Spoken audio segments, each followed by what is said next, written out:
What I'm about to teach you is a little bit tedious and a little bit boring, but from my own experience, it's the only possible way I've been able to achieve huge goals and achieve them faster than anyone else.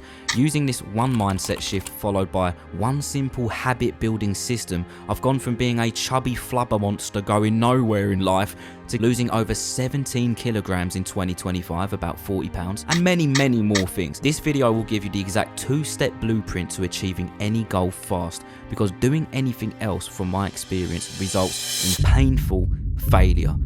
1. The staircase conundrum. I'll be honest, mate, last month I did nothing but fail my goals. Just like the younger, fatter version of me, I had a dream goal, but for the life of me, I just couldn't stick to the daily actions that would let me attain that goal. I felt too exhausted every day, and I still do. And it's because over the last couple months, I've forgotten this one mindset shift that got me to this point. 40,000 subscribers, no longer fat, and a girlfriend, right? I call it the staircase conundrum, and this mindset shift will change your life. When most of us think of our dreams and goals, we only envisage the top step, the peak, the set of daily actions that will quickest get us to our goals. For example, when I was younger, I wanted to write a TV script for a fake TV show. I had this passion to do it, and I told myself, that's it. I'm writing for 2 hours at least every day, researching in the evening, and I'm going to go and sit down right now and write until I burn out. But here's the problem, and I did the same thing with YouTube, studying and trying to get a six-pack. Right now, buddy pal mate, we can't expect ourselves to just dive into being disciplined and achieving our goals when right now we struggle to even feel awake. I used to scroll for 12 hours a day and feel knackered, and that was before I even sat down to work. The staircase conundrum is when you relive a continuous cycle of setting a goal, then giving up because you believe you're good enough to start on the top step, when really you have to start down here, the bottom step. But what does this practically look like, and how did I use it to achieve my first huge goal of 10,000 subscribers on YouTube? I personally realised that I couldn't work for even an hour a day. If I tried to write every day or edit for just an hour, even just that, I would burn out. Everything would feel difficult and I'd give up. So I did something that seems almost counterintuitive to me back then. I started my channel, and every day I did the absolute bare minimum action that required the least amount of effort. All I did was I would turn on my phone, talk for 5 minutes, no script, no plan, no brain, no editing, and I just post it. What this did was it got me in the momentum of working on YouTube every day for the lowest cost of time and attention, and meanwhile I was building up my discipline muscle, because discipline is a muscle that has to grow to get better. So I went from 5 minutes a day to 10 to 30, and it got to the point that 6 months later, in January 2024, I was genuinely doing 10-hour days where I'd post on YouTube 4 times a day. You have to drop your ego and realize that if you've never achieved a goal and you want to achieve something now, you have to start at level 0. You're not good enough. Your discipline muscle is weak because you've never used it, or you haven't in years. Forget the idea that you can work for even 30 minutes a day, that you can juggle multiple interests and passions at once, because your brain is not capable of doing that yet.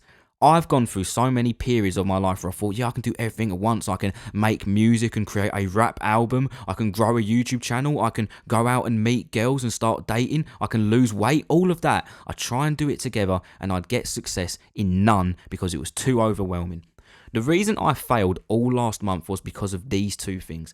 I started at the top of the staircase by trying to work on YouTube for over an hour a day. I haven't been disciplined for months, so I burned out immediately. On top of this, I just started a real job. I was trying to improve my relationship, and I was also trying to start the gym again. My daily actions were too much and too exhausting to start off with. So quickly, my discipline fell apart. The staircase conundrum. You cannot achieve your goal by starting on the highest step. i.e. the path of most resistance, 1 to 10 hour work days, or an extreme weight cut, or cold approaching the most beautiful girl in the room first. It becomes unreasonable you wouldn't achieve your goal when you strip your life back to its absolute basics. You cut out all possible things that aren't your main goal. You pursue one goal and you start off by working toward that goal for the least amount of time possible. And as your brain becomes stronger, you can build it up. 2. The singular habit tracker. Look, I promise, if you focus and listen to this second section in full, your life will probably change forever, and you will achieve your goals easier and faster than you ever have, and faster than anyone else you know. So look at this picture. This is my most recent habit tracker, which is a piece of paper I use to tick off my daily actions I'm following or doing to achieve my goals. At face value, does this thing look overwhelming? Well, I thought it didn't, but I was clearly wrong, because by the second week I had already given up even trying to tick off any of them. It was too exhausting. Doing YouTube in the morning, followed by the gym, then my real job, then packing my lunch, grooming, seeing my girlfriend, there's a few other things on there, coming up with date ideas. Not only was I starting at the top of the staircase, which made it impossible to achieve any of those goals, but the habit tracker alone with like 7 bloody different habits was overwhelming, so I quit. This is why the first time I ever made a habit tracker, a singular tracker for waking up at 8 a.m, I did this in 2023. I stuck to that first habit tracker without fail for well over 6 months, well over that. A habit tracker is kind of like a daily scorecard. It contains boxes for 30 or so days, and each time you complete your new habit or daily action that will get you closer to your goal, you tick it off. And that tick is kind of similar to the feeling we used to get when we'd find a diamond in Minecraft or level up in Call of Duty, and it encourages us to compete with ourselves and keep getting ticks. But here's the thing. As I stuck to my first habit tracker for waking up at 8 a.m, because it was only one habit, there was no unbearable pressure or clutter in my mind. I would complete the habit, I'd feel good, I'd be one step closer to my ideal self, which is my goal at the time, and my discipline would increase because I was doing what I said I would. Then, as my discipline increased, I was able to add more habits to my habit tracker until I reached a point where I had like bloody 34 habits on my 2024 habit tracker, and I actually could stick to it. But there's a problem with that. It's misleading and unrealistic for you and me.